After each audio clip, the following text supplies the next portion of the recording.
Halo teman-teman pendengar, semoga kalian dalam keadaan baik-baik saja.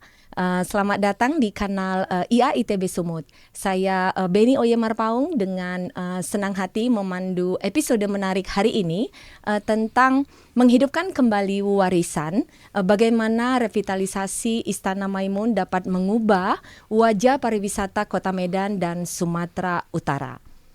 Saya sangat gembira untuk memperkenalkan dua tamu istimewa yang memiliki dedikasi luar biasa. Bergabung dengan saya hari ini Bang Aldin Rapolo Siregar, seorang arsitek dan mantan Wakil Bupati Tapanuli Selatan selama 2 periode ya Bang, Ya, betul. Yaitu 2005 sampai 2010 dan 2010 sampai 2015. Bang Aldin Rapolo Siregar merupakan alumni arsitektur ITB angkatan 83. Nah, selain itu saya juga merasa terhormat nih dengan menyambut Sultan Mahmud Lamanjiji Perkasa Alam ke-14. Terima kasih. Yang dikenal sebagai Sultan Tuanku Aji. Beliau adalah penerus Kesultanan Dali dan tinggal di Istana Maimun. Sultan Tuanku Aji juga merupakan alumni Magister Teknik Lingkungan ITB angkatan 2021. Dalam episode ini kita akan menjelajahi Istana Maimun sebagai situs warisan budaya yang berharga, yang mencerminkan sejarah yang kaya dan pengaruh budaya yang beragam di Kota Medan. Menangani masalah-masalah yang mendesak terkait dengan pelestariannya itu memerlukan pendekatan multifaceted yang melibatkan pendanaan yang memadai, manajemen pariwisata yang berkelanjutan, keterlibatan komunitas dan kerangka hukum yang kuat. Dengan mengatasi tantangan ini, dimungkinkan untuk melindungi Istana Maimun untuk generasi mendatang, memastikan bahwa ia terus menjadi sumber kebanggaan dan identitas budaya bagi masyarakat Kota Medan dan Sumatera Utara. Sultan Tuanku Aji, sebagai ahli waris, apa makna pribadi Istana Maimun bagi Anda dan keluarga Anda? Ya, terima kasih Ibu Beni atas kesempatan yang sudah diberikan. Makna Istana Maimun bagi kami tentunya adalah simbol persaudaraan, kekeluargaan ya, dan persatuan. Jadi Istana Maimun ini merupakan harga diri juga dari kami sebagai keluarga besar Kesultanan Delhi. Itu dia. Jadi kalau ini tadi sesuai dengan topik kita ya, mengenai adanya wacana Istana Maimun untuk direvitalisasi. Nah, terkait dengan itu kita tahu nih bahwa isu revitalisasi Istana Maimun itu ada isu terkait dengan langkah komersialisasi warisan budaya. Nah, bagaimana Anda melihat proyek ini dalam konteks menjaga keaslian dan martabat Istana Maimun sebagai simbol kebanggaan masyarakat Sumatera Utara dan khususnya Kota Medan? Ya, tentunya kami sangat menyambut baik ya wacana ini. Kami semua berkeinginan tentunya Istana Maimun ini menjadi simbol, selain simbol bagi keluarga kita dan menjadi simbol bagi Sumatera Utara. Jadi kalau orang ke Medan, ke Sumatera Utara pasti ingatnya Istana Maimun. Terus kalau pembuatan kalender pasti ingatnya Istana Maimun dan sebagainya. Dan kami tadi saya katakan kita menyambut baik ya, dan kita berharap bisa meningkatkan antusias masyarakat yang dari mancanegara dan dari nasional untuk datang ke Sumatera Utara khususnya di Kota Medan. Tentunya kami menyambut baik. Oke, saya beralih ke Bang Aldin sebagai arsitek ya. Jelas kalau konsep revitalisasi itu akan ada pengaruhnya terhadap manifestasi fisik bangunan istana tersebut. Nah, banyak yang berpendapat bahwa revitalisasi Istana Maimun itu bisa merusak keaslian dan nilai sejarahnya. Nah, bagaimana Anda menjawab kritik tersebut dan bagaimana Anda menjamin bahwa wacana proyek ini justru akan memperkaya warisan budaya kita? Ya. Jadi kalau ada pendapat bahwa konsep revitalisasi merusak keaslian istana itu menurut saya pendapat yang keliru itu dan sangat keliru. Jadi Istana Maimun sudah menjadi simbol. Istana Maimun sudah jadi ikon dan dalam kalender wisata pun orang akan mengingat Istana Maimun. Cuma barangkali kalau boleh saya komentari, kondisi existing hari ini Istana Maimun, suasananya yang barangkali yang saya akan sampaikan menjadi lebih kurang menarik lah karena berbagai kondisi. Oleh karenanya bahwa ada upaya-upaya yang harus kita lakukan yang dalam konteks hari ini kita sebut merevitalisasi. Kenapa revitalisasi? Fungsi istana dari Istana Maimun untuk unsur kekinian sudah tidak lagi. Kita sudah di era kemerdekaan Republik Indonesia 1945. Tapi simbol menurut saya sesuatu yang menjadi keniscayaan untuk dipertahankan. Oleh karenanya ada beberapa faktor yang kita perhatikan untuk konsep revitalisasi ini. Yang pertama adalah mempertahankan identitas itu, justru juga memperkuat. Lalu yang kedua, istana kan tidak berdiri sendiri sultannya. Mohon maaf barangkali dalam podcast ini saya boleh panggil Adinda ya. Iya, kan saya juniornya Bapak Aldensio dan Ibu Beni ya Pak.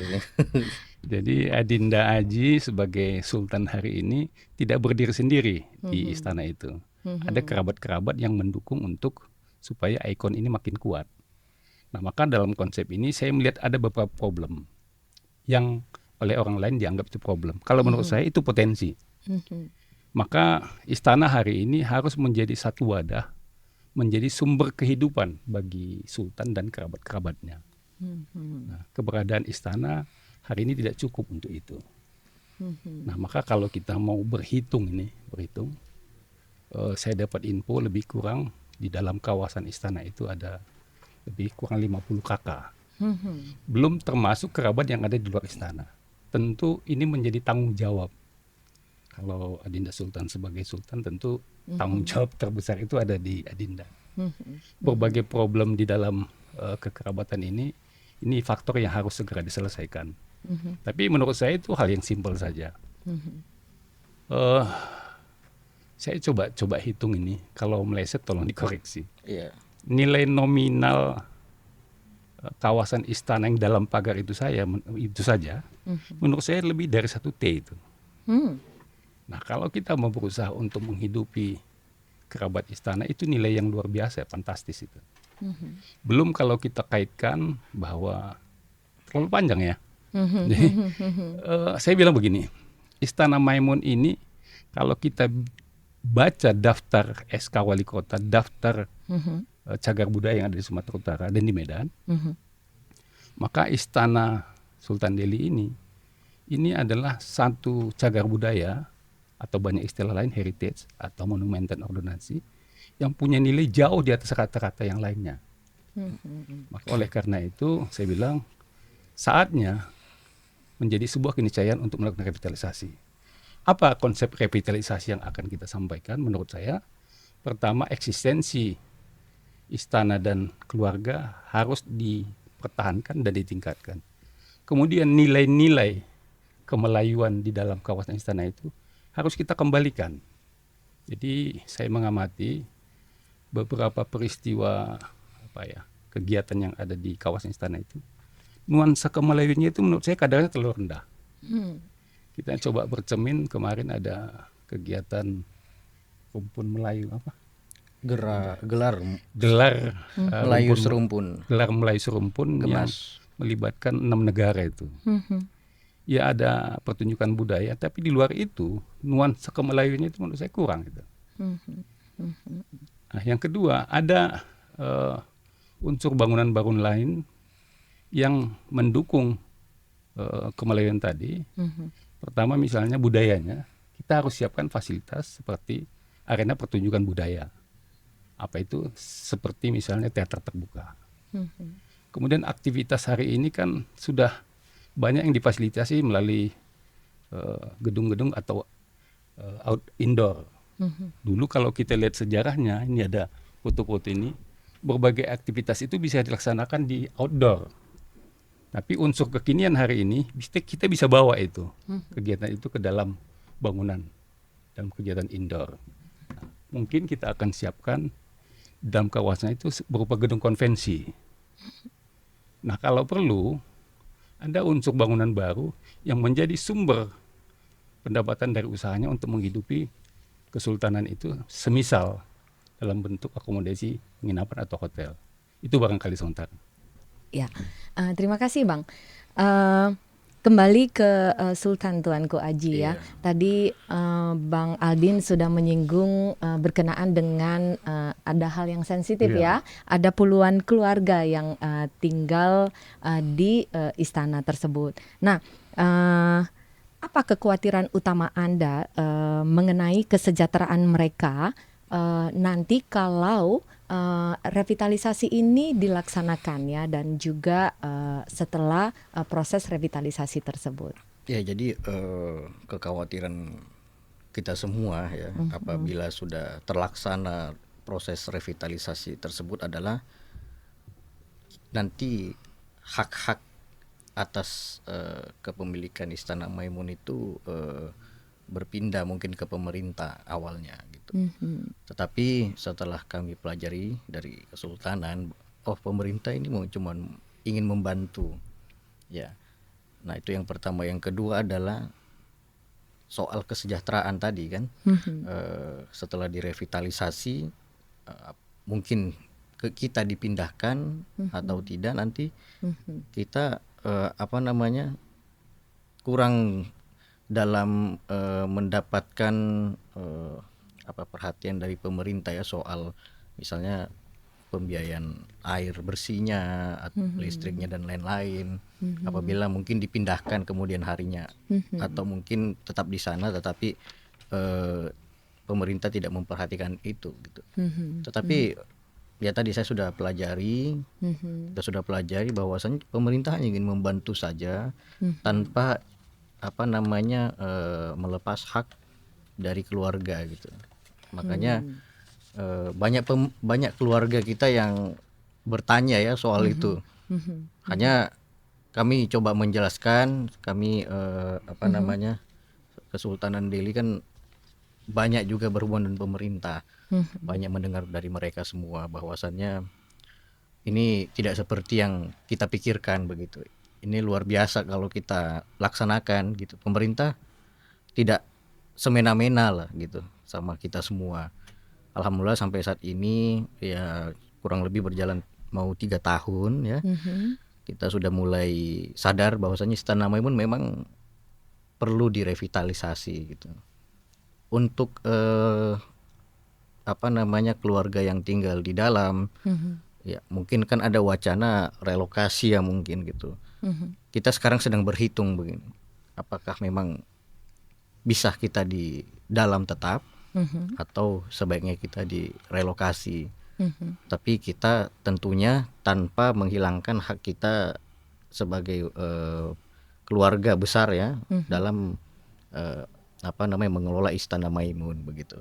Jadi kita lagi menghitung tentunya Ibu kan, berharap ke depannya juga kita berharap kita bisa berkolaborasi dengan pemerintah gitu. Itu ya. Ya, terkait dengan ini tadi ya, keluarga yang mungkin tadi sekitar 50 keluarga tinggal di dalam ya. Menurut Anda apakah ada kemungkinan tidak untuk mengembangkan rumah tinggal atau perumahan di area istana dengan menghormati warisan situs ini sambil menyediakan mengakomodasi tempat tinggal untuk keluarga tersebut? Apa pendapat Anda terkait dengan ini? Ya, sekarang saya sempat berhitung sama Bapak Aldin, senior kita ya, yang banyak pengalaman di bidang arsitektur ya dan perkotaan. Jadi kemarin kita menghitung bahwasannya di Istana Maimun itu luas lahannya itu kurang lebih 4 hektar ya di tengah kota. Dan untuk luas bangunannya itu kira-kira hampir kurang lebih 3.000 meter persegi ya, kalau tidak salah hitung kemarin ya. Jadi dengan lahan yang luas ini kita bisa maksimalkan mungkin untuk perumahan tadi. Itu opsi yang pertama. Terus yang kedua, kita bisa membuat semacam apartemen gitu.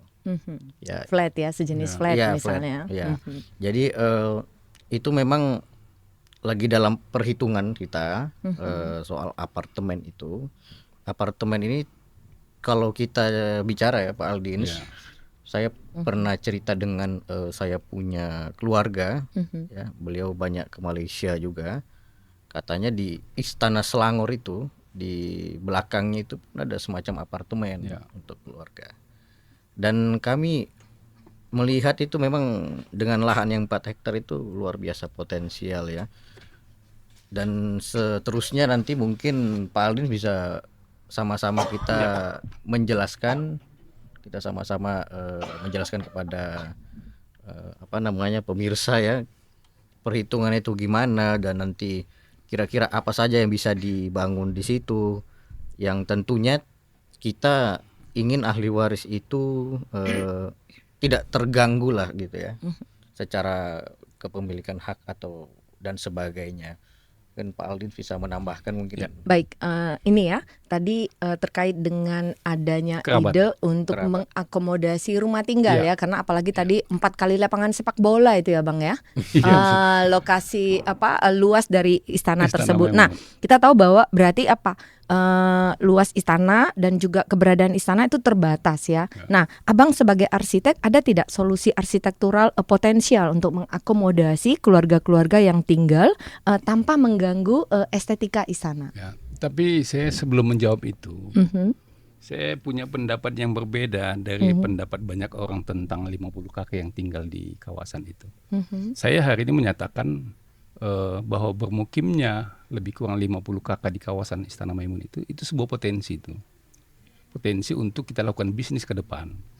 Jadi yang 50 kakak menurut saya harus kita pertahankan untuk tinggal di kawasan istana. Nah, jadi idenya ya kita siapkan rumah tinggal yang vertikal. Tapi barangkali gini Bu Beni, untuk awam nih kalau istilah flat nih kan kesannya kelas menengah ke bawah itu. Jadi kalau flat, saya lebih condong hari ini kita sebut aja kita siapkan apartemen untuk 50 kakak. Satu. Yang kedua, seperti apa nanti kehidupan yang 50 kakak ini kalau sudah revitalisasi berlangsung. Nah, mereka menjadi subjek pelaku untuk bisnis yang berada di kawasan istana. Tapi saya ingin begini juga Adinda. Jadi bicara revitalisasi kawasan Istana Maimun tidak terbatas hanya kawasan yang ada di dalam pagar istana. Jadi kenapa saya bilang tadi Istana Maimun menjadi sangat prioritas dan untuk tidak ditunda-tunda revitalisasinya, karena memang istana ini kan punya keterkaitan benang merah dengan Masjid Raya. Itu yang salah satu ikon juga yang luar biasa di Kota Medan. Tidak juga bisa dilepaskan dengan Taman Sri Deli, tanpa harus membicarakan siapa sekarang pemiliknya. Boleh juga kita mengkaitkan keberadaan Istana Maimun dengan kereta api.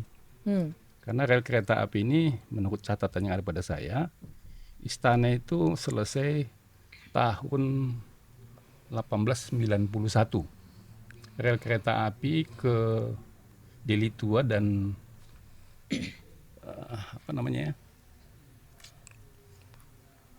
lupa saya. Deli Tua dan ke Pancur Batu. Itu sudah ada 4 tahun sebelum istana berdiri. Itu menggambarkan bahwa kawasan Kesultanan Deli ini itu tidak bisa dilepaskan dengan rel kereta api itu.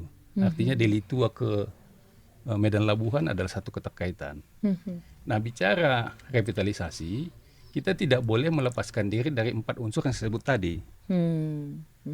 Jadi sebagai contoh, hari ini kan di halaman istana itu banyak saudara kita, kerabat istana berjualan. Barangkali itu nanti akan kita pindahkan ke Jalan Masjid Raya. Itu menjadi sebuah pedestrian mall, dan di Medan sudah pernah ada pedestrian mall di era tahun 90 sampai tahun 2000 awal. Itu adalah Kesawan Square. Nah, nanti kita kasih istilah apa? Apakah Jalan Masjid Raya Square atau apa? Nah, di situ bisnis kulinernya. Dan alhamdulillah bisnis kuliner di Jalan Masjid Raya itu sudah berlangsung puluhan tahun. dikemas dengan sebutan Ramadan Festival ya. Ramadan Fair. Ramadan Fair. Ya, Ramadan Fair. Nah, tapi izinnya Dinda, saya bilang patut amat disayangkan. Nuansa atmosfer Melayu tidak terlihat di sana. Kalau saya sampaikan hari ini, kita harus punya ego bahwa itu kawasan bersejarahnya Istana Sultan Delhi. Kapan waktu nanti berlangsung kegiatan ini, harus ada ketentuan, ada SOP bahwa kasawan itu nanti Jalan Masjid Raya itu menjadi wisata kuliner, harus didominasi oleh ragam-ragam makanan yang bernuansa Melayu. Kalau dalam kepemilikan saham mayoritas minimal 50+1. 50+1. Jadi untung sebenarnya ya melakukan revitalisasi. Ya, memang keuntungannya adalah istana ini di tengah kota, di pusat kota. Yang tanahnya udah mahal ya. Yang tanahnya ya mahal dan luas di tengah kota. Ini kan di kota Medan yang kota terbesar ketiga di Indonesia. Itu memiliki satu mutiara lah katakan gitu. Nah, mutiara ini yang kita harapkan nantinya memang menjadi pemancing ya bagi wisatawan yang ada di mancanegara dan nasional kan. Bukan, kita bisa kok di Indonesia ke istana seperti yang mungkin Buckingham Palace dan yang lain-lain. Itu cukup ke Istana Maimun nantinya gitu. Jadi saya ingin timpalin ya. Iya, silakan Bang. Jadi Istana Maimun ini paket komplit ini. Jadi kalau di arsitektur sebuah bangunan dianggap berkarisma, ada 3 itu. Satu karena lokasinya, yang kedua karena desainnya, yang ketiga karena dimensinya. Komplit ini. Kemudian bahwa kesultanan ini juga bukan satu inti, tapi dia multinuklear. Ada masjid, ada istana, ada Taman Sri Delhi, ada kereta api. Sayangnya dulu ada gedung kerapatan juga. Yang sudah nggak ada lagi. Tapi sudahlah, yang tersisa hari ini potensi luar biasa. Luar biasa, jadi paket komplit ini. Jadi makanya sebetulnya saya bilang kan, merevitalisasi kawasan ini akan menjadi sebuah bisnis besar. Kenapa harus bisnis besar? Supaya ada kehidupan yang sustainable terhadap kehidupan kerabat sultan dan kehidupan istana itu. Jadi begini, Bu Beni, mungkin untuk jenis-jenis cagar budaya itu kita boleh anggap sebagai benda mati. Tapi khusus untuk revitalisasi ini, kalau kita anggap sebagai benda mati, nggak ada problem hari ini. Masjidnya masih berdiri gagah, berfungsi. Taman Sri Delhi masih ada, istana masih secara struktur estetikanya masih bagus. Masih bagus ya. Tapi sebagai benda yang menghidupi kerabat, itu yang jadi problem hari ini. Gitu. Itu jadi isu justru ya. Iya. Kan saya kasih contoh nih. Sudah masuk daftar SK Wali Kota beberapa cagar budaya. Kita ambil contoh aja misalnya Medan Club. Ya aktivitasnya kan berbeda dengan bahwa itu kan dulu tempat kumpulnya pengusaha-pengusaha Jepang ya. Hari ini tidak ada aktivitas di sana, tetap di Medan Club. Tetap tidak ada yang perlu dikomentari. Tapi kalau Istana Sultan Delhi, nuansa atmosfernya tidak lagi terlihat, itu problem. Nggak ada yang bisa bantah hari ini, Istana Sultan Delhi masih tegak, gagah berdiri di situ. Iya. Tapi yang kita persoalkan, apakah dia masih punya ruh gitu loh. Masih ada nggak nuansanya, masih ada nggak atmosfernya, masih ada nggak aromanya. Gitu, Bu ini.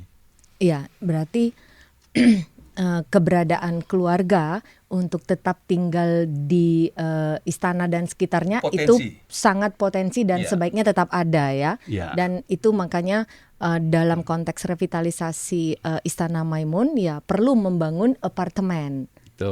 Di apakah di sekitarnya atau saya sampaikan dengan tegas kalau dari saya usulkan harus dalam pagar kawasan Istana Maimun. ya berarti di sekitarnya Iya. ya, tapi tetap dalam koridor pagarnya ya. Betul. Kenapa?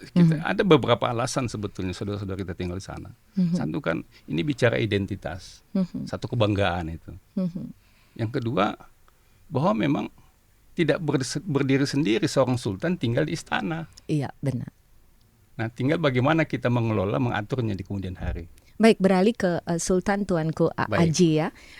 Jenis solusi apartemen atau perumahan apa yang Anda angkat tempat untuk keluarga yang tinggal di dalam istana, dan kira-kira berapa banyak unit menurut Anda bisa diintegrasikan secara sensitif di dalam area tersebut? Baik, untuk tipe rumah dan apartemen ini tentunya saya tidak kalau jumlah kan mengikuti jumlah waris ya yang ada di dalamnya ya mungkin.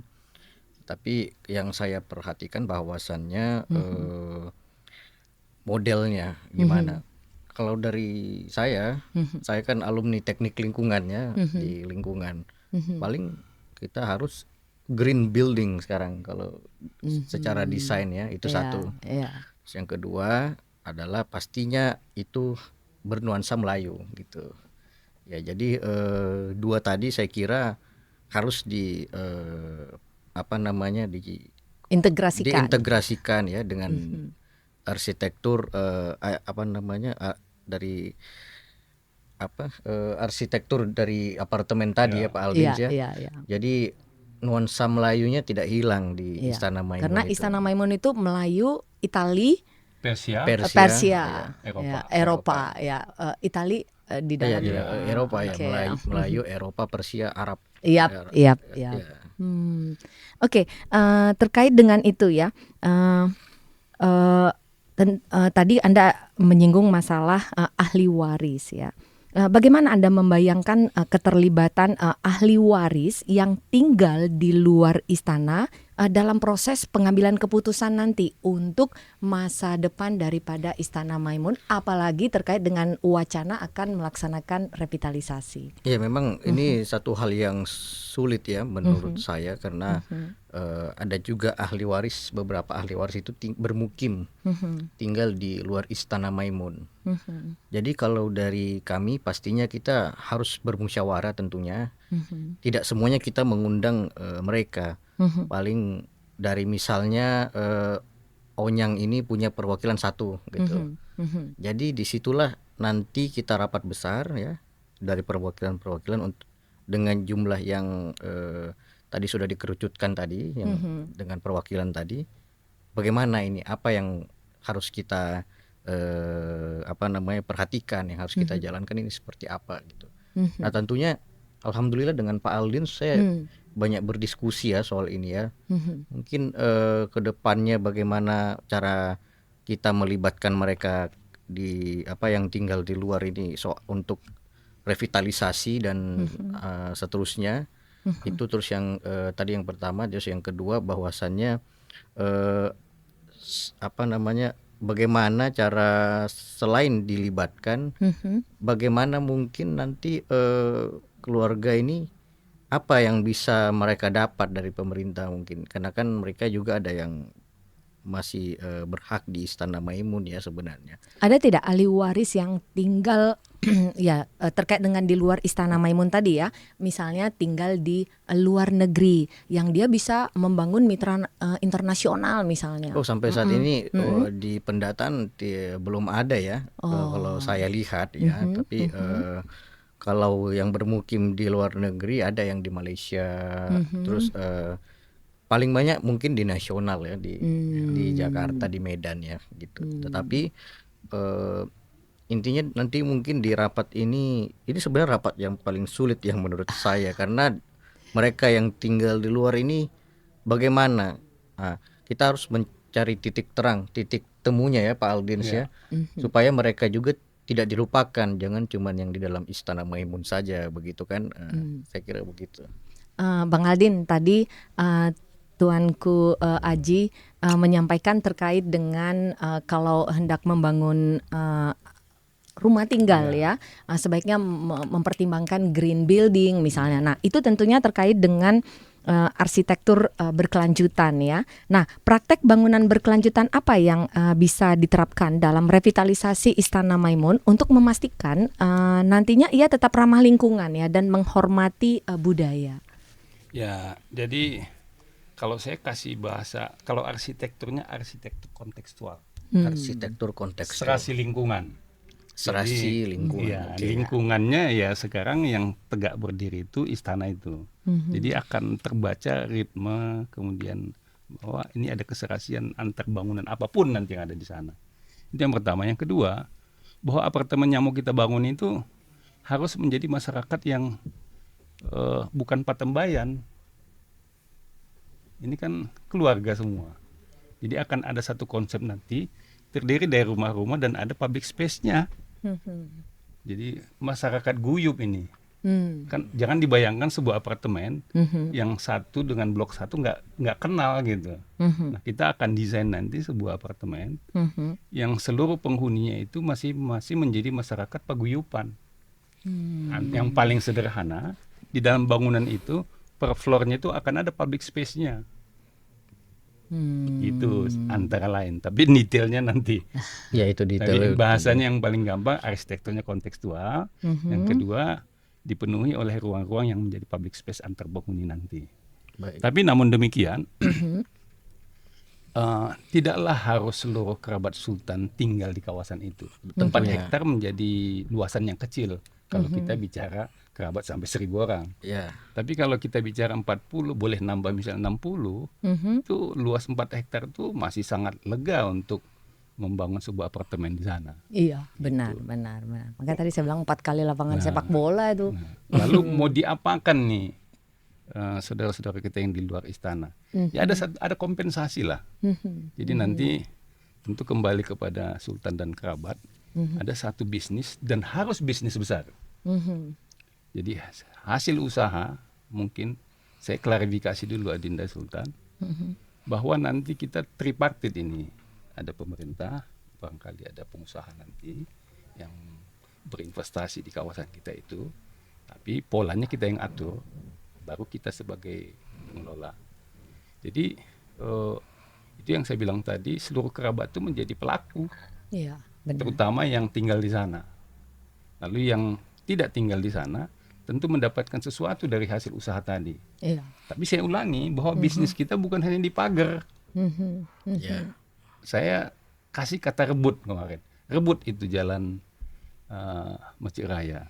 Karena sejarahnya sebetulnya nanti bisa ditayangkan barangkali. Ada Masjid Raya Satu kesatuan Masjid Raya Kesultanan Delhi, petanya. Taman Sri Delhi. Iya. Kelihatan di situ ada lokomotif tua itu. Iya. Itu dulu kosong itu semua Adinda. Itulah nih, mungkin yang disebut dengan Grand Sultan yang 400 hektar itu. Nah, mungkin dengan pendekatan kepada pemerintah, Itu kan jalan apa Masjid Raya ya. Ya. Dan Istana Maimun menjadi endpoint-nya ya. Betul. Yang tadinya sebelah kanan itu, kalau sebelah kanan ini ya, sisi kita ya. Iya, ini rel kereta api. Iya. Wah. Iya. Jadi sejarahnya sudah pasti ini. Kalau tidak salah, istana ini sebelum yang sekarang ada di sekitar Kota Maksum dekat Jalan Puri, kalau saya tidak salah. Tapi terlepas dari itu semua, bicara revitalisasi Istana Maimun tidak terbatas hanya dalam pagar kawasan itu. Nah, bisnis yang mau kita bangun pun nanti Adinda Sultan bicara dengan pemerintah, kita minta privilege untuk mengelola jalan Masjid Raya tadi. Kan tanpa studi kelayakan, rasanya sangat layak itu menjadi sebuah bisnis besar. Iya. Gitu. Jadi di samping pelaku bisnis, kalau di usaha pula, ya setiap tahun ada dividen. Nah, bagaimana membagi dividen ini nanti internal Adinda lah dengan orang-orang yang punya hak menyelesaikan persoalan itu di kawasan istana. Dan itu Baik. seru nanti ya. Tapi menurut saya itulah sebuah harapan, sehingga yang Adinda sampaikan tadi, bagian tersulit itu menyamakan persepsi itu menurut saya jadi mudah. Karena ada harapan. Hari ini barangkali sebagian dari kerabat kelihatannya hopeless katanya, kehilangan harapan gitu. Ya benar itu. Jadi beberapa Yang kali. kehilangan harapan, kehilangan tentang hidup dan kehidupan. Benar.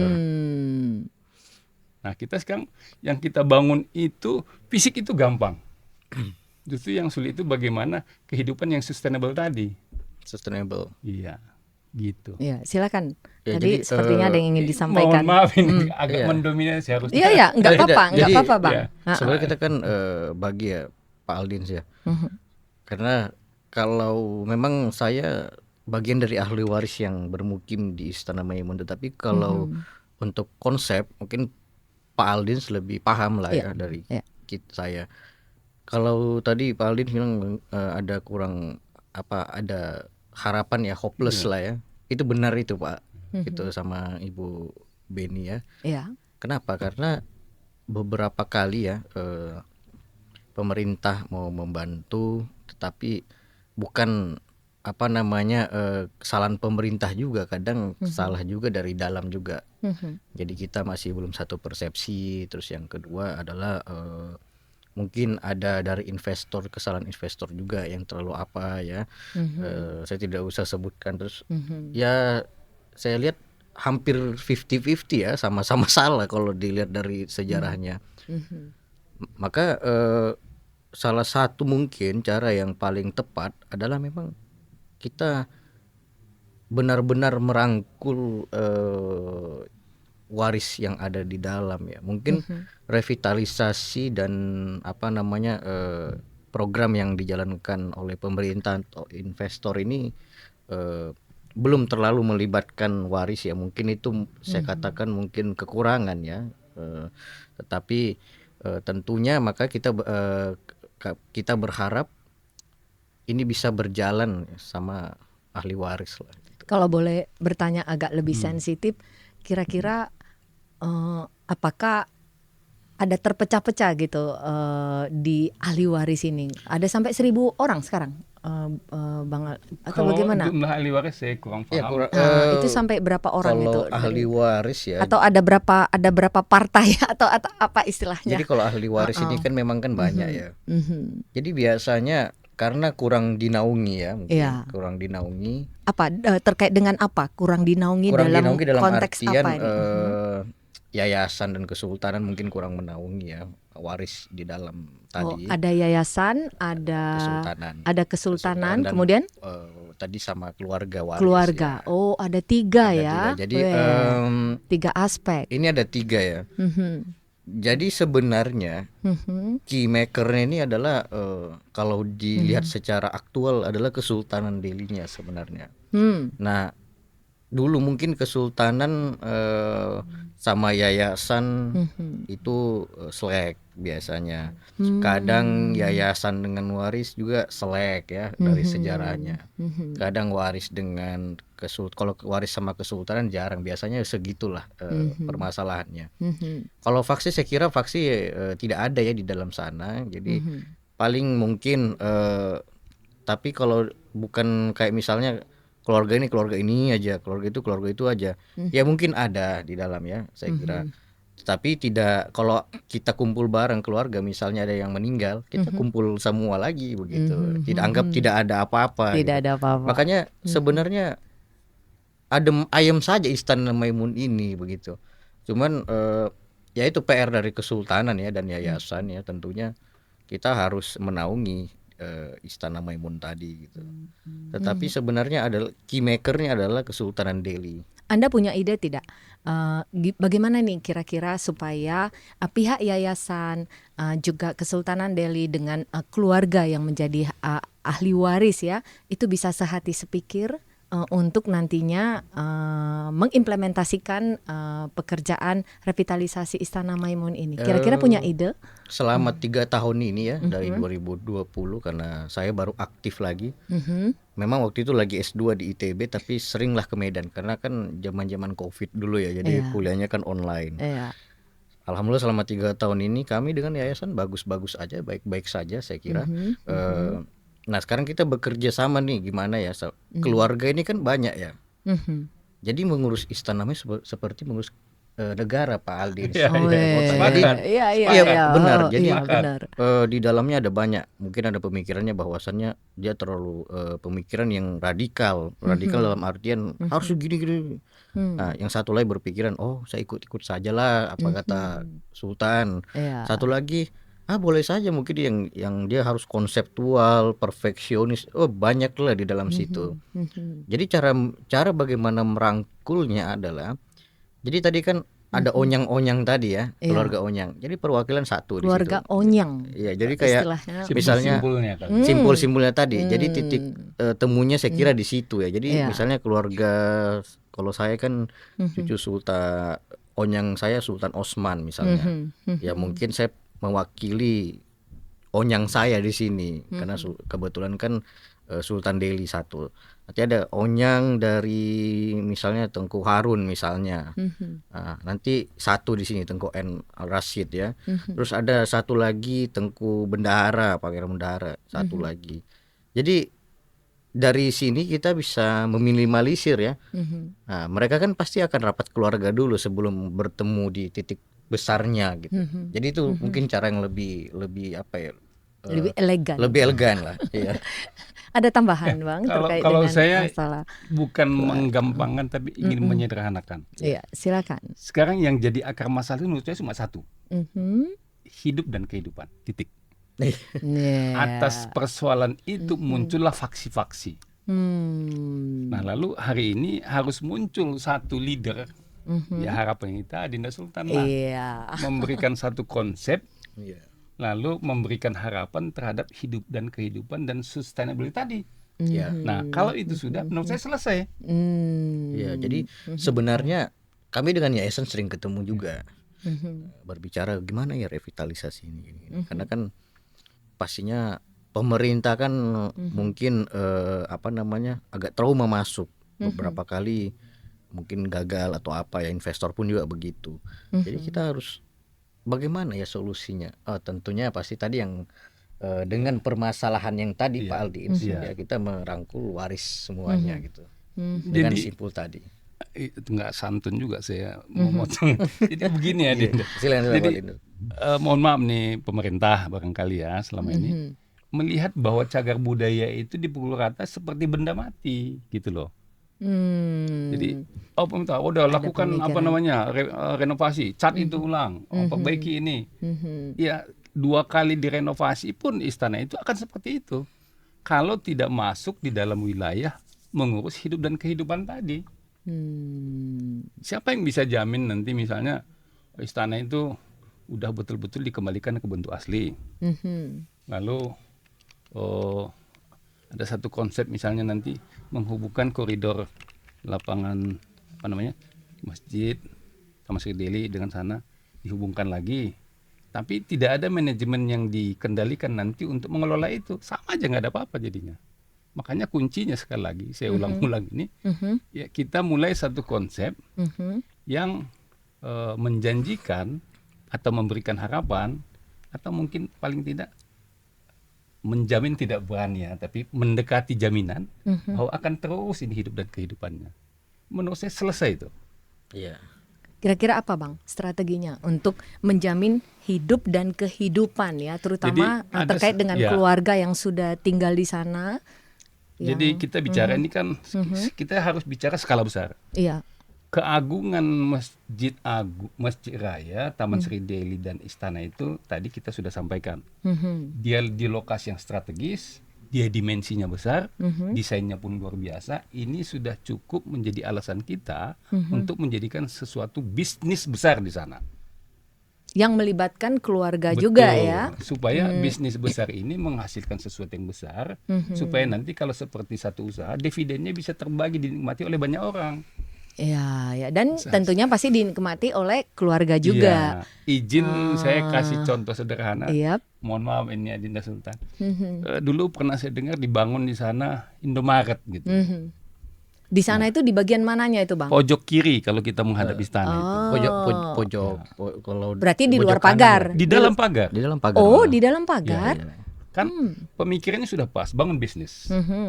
Tapi bisnis kecil hanya bisa dinikmati mungkin oleh perwakilan dari saya nggak tahu faksi yang mana, dan itu pun tidak cukup dinikmati oleh satu kelompok tadi, hanya person mungkin yang bisa nikmati. Dan Indomaret itu masih ada sampai sekarang? Tidak jadi, batal. Oh, karena itu tadi ya pro dan Tapi kontra ya. seandainya itu jadi, maka tidak cocok bisnis kecil di situ. Benar. Harus bisnis skala besar.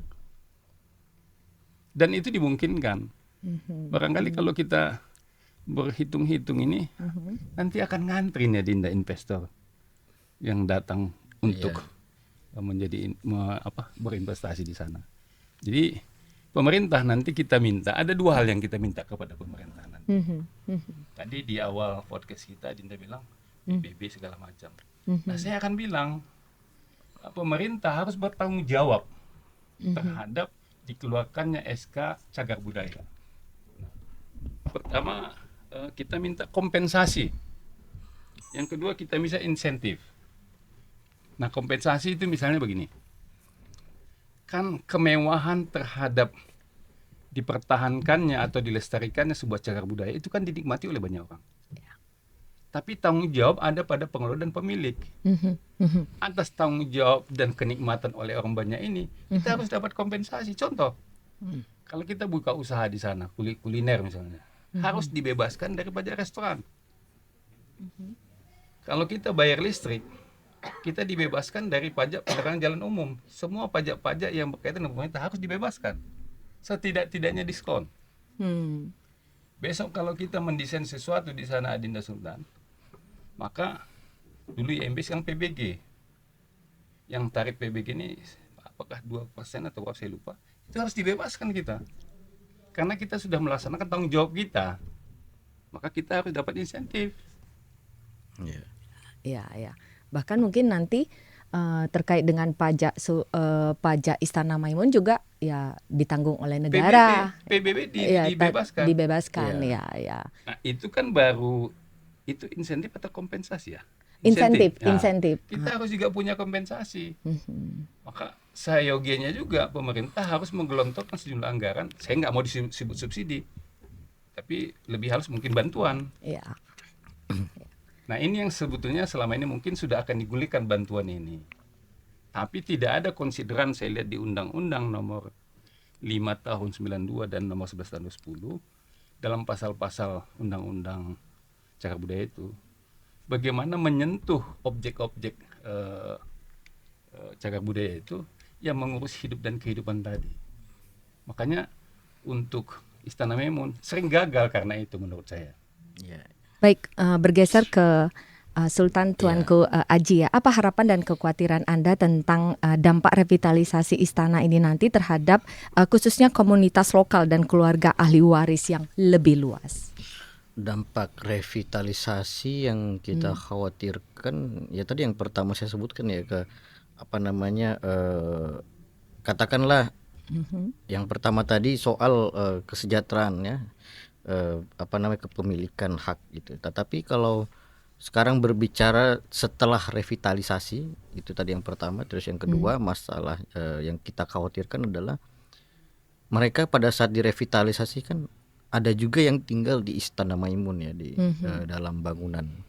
Dan ini pada saat direvitalisasi bagaimana, kan nggak mungkin juga mereka juga pada saat direvitalisasi tinggal di situ, mungkin ada semacam mungkin tempat transit atau gimana, mereka kadang khawatir. Tentunya itu nanti harus dikonsultasikan dengan ini ya. Iya, jadi pihak pembangun ya. Persoalan teknis itu ya. Itu kan persoalan teknis. Salah satu teknis.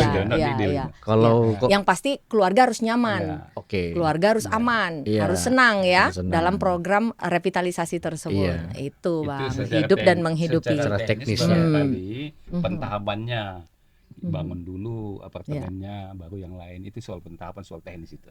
Oke.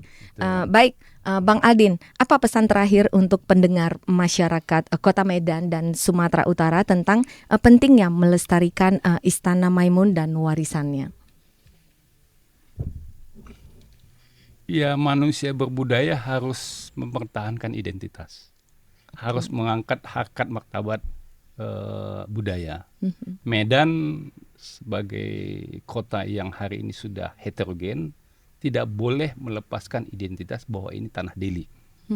Maka menurut saya sudah menjadi sebuah keniscayaan dan jangan lagi ditunda-tunda untuk menyegerakan revitalisasi Istana Maimun. Baik, yang terakhir Sultan Tuanku Aji, Ya. apa visi Anda untuk masa depan Istana Maimun dan bagaimana Anda melihatnya berkembang dalam dekade mendatang?